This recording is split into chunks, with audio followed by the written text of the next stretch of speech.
saya tidak nampak perkara itu.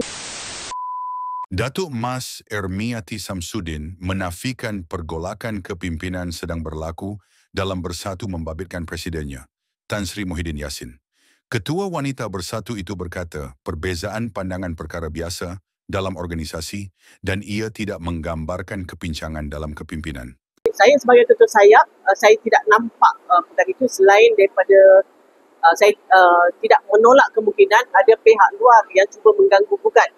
Dan mereka, sebab mereka tahu hari ini kerajaan Madanon ini adalah kerajaan yang penuh dengan cacat celanya yang tak boleh, dan kudusnya yang tak boleh nak ditutupi.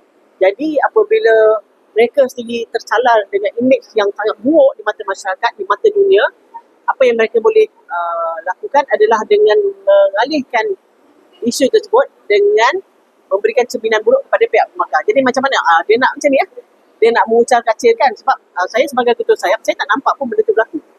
Okey? Dan kalau ada perbezaan pendapat itu biasa dalam mana-mana, kat pejabat ke, kat sekolah ke, kat dalam persatuan ke, ataupun ini berlaku. Tetapi kita meraihkan pandangan dan juga pendapat yang berbeza.